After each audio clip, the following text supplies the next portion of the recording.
back to Empirical Evidence. I'm Annie, your energy science chaplain. I mentioned that after dealing with management techniques, I will tell you why you need to be firm in behavior but flexible in mind. Your chess skills have to be greater than theirs. You must be flexible in appearances only, not in your mind or the intentions of your heart, but let your mind always be open to being a little bit wondering what the parasite is up to. Why do you need to be flexible in a relationship with a parasite? They always have a need and they never give you their real goal. They never tell you why they really need you or what they really want. So your mind has to be flexible. Never accept the first thing you hear. Never accept the first thing you hear. Note it in the back of your head and say there's a secondary motive. Remember what I said. They love the shadows. It's not darkness. They love shadows. What does a shadow do? It stays in the background with its intent. It stays in the background to not draw attention to the fact that it doesn't fit in quite right. These people are like that. Narcissist. A quality of the soul. They look to have secondary motives in everything that they do. Intentionality is never revealed.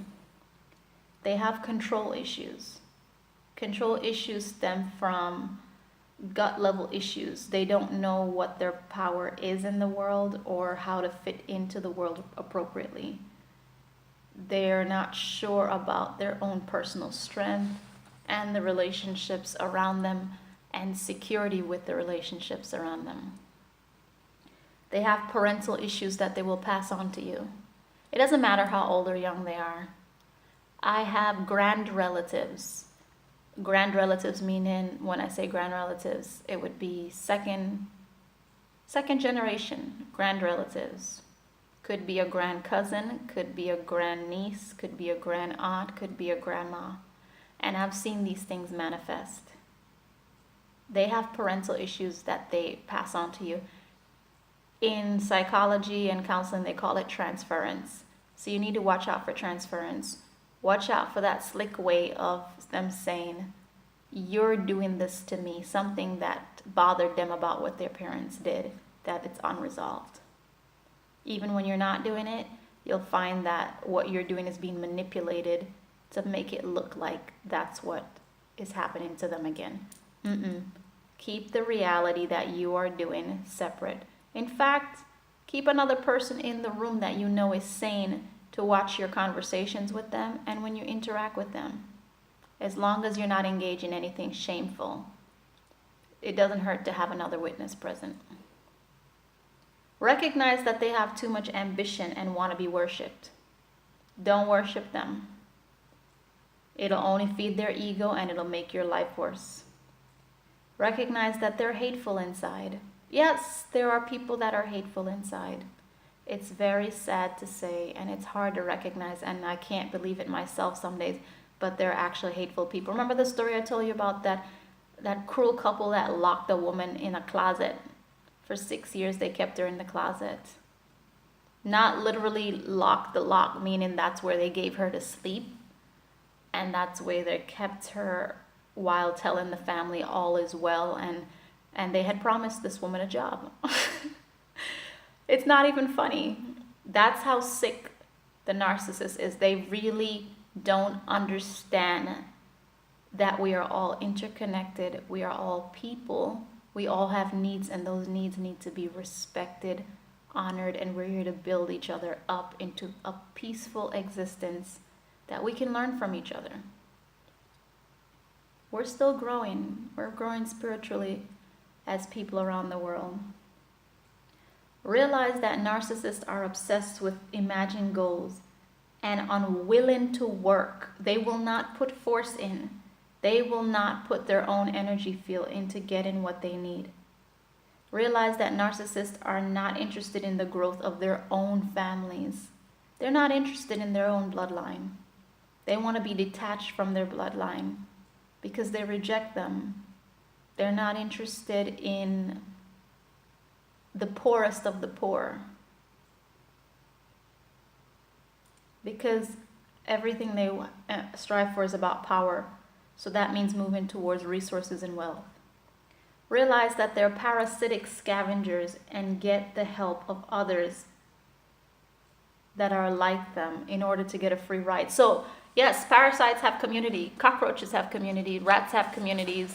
Parasitic people, narcissists, have communities. They know their own. They seek out their own.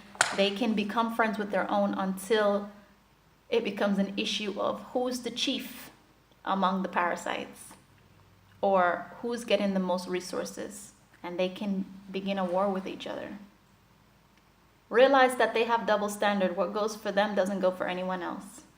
They hold you to be their God. When I say their God, I don't mean the hero. I mean, some days you're the hero, some days you're the scapegoat. You are their God. You are blamed and also made to save them. They create obstacle courses so you save them, while they make up all the rules as they go along. Do you know anyone like that? Someone who's always in need and never really gives help, someone with control issues, someone with parental issues that they pass on to you, someone with too much ambition and want to be worshipped, people that are either envious or hateful in their soul and cut people down behind their back, people that are obsessed with imagined goals and unwilling to work for the resources, or maybe they just don't have the skills to do what is that they dream, that they believe that they're called to do. The hero complex, basically, or the God complex, or the mighty queen complex, or the superhero complex, or the Messiah complex. They're not interested in investing in their own families. They're parasitic scavengers and find others like them to help manipulate you to get what they want. They have a double standards. They hold you to be God, which means rescue me and also take the beating mentally from me. Be the scapegoat, while they make up all the rules for society and for their little nuclear family, and they move people around like puppets. Do you know anyone like that? I do. So that was 9 points. If you got 5 of those out of 9, that person is in your life. Next posting, America lives and works with narcissists. So we should really recap how to work in the Western world when narcissism is a normality. Instead of stopping the video, I'm just going to go through it really quickly. If you have to work or live with them, here are 19 management techniques. Be self-assured and know what you know about yourself to be facts, both about your inner life, your life history, and your own family. Know your family of origin so that no one can manipulate your thoughts. Know your own intentions. Know your own acts. Stay sober at all times around them. Study the narcissist. Speak to them calmly and assertively, resetting all your boundaries one by one. You heard me. You can do this. You can take back your life. You can take back your energy. Reset those boundaries calmly one by one. You can simply say, I would prefer when you do not do that. Do not speak to me that way. Or simply, I don't want you in my space right now. Thank you for your time. When I have time, I will invite you. And just be busy. Document their actions. Keep a journal. Keep a log. Keep it in your phone records if you want. Keep it in your memo. Don't take gifts from them. It's not a good idea. Even a phone plan, it's not going to help you. They will lie, they will cheat, they will control it. They'll tell everyone what they did for you. Meanwhile, if they run up a bill, they'll blame it on you. I've experienced it. Don't take phones from them. Don't take gifts. Even if it seems like it's well-intentioned, I didn't know the person that was helping me was a narcissist. Be a bit paranoid when dealing with them once you suspect a narcissist. Never underestimate deceitful people. Recognize the chameleon, the snake, the Lucifer in them. They can merge to become anything. Your daughter, your sister, your best friend, your son, your teacher, your mentor, your pastor. They take on roles that you need in your life. That is why I said in my other blogs, if you recognize the void in your soul, you avoid being trapped by evil. Keep your boundaries, keep your emotional and mental boundaries and your physical boundaries. Don't give them up. Shake up your family. Force everyone to take the role they were born with and not the one they want. We all can't become who we want. We can't start shifting roles, cousins becoming sisters, parents becoming children. Force people to become mature and take the role that they were born in or that they married into. Parents need to be parents, brothers need to be brothers, sisters need to be sisters. Adopted children are not here to displace everyone. Cousins don't get the power to influence the breadwinners. They have their own families. You are not here to save your sister or your cousin as adults. Be smart. We'll continue this.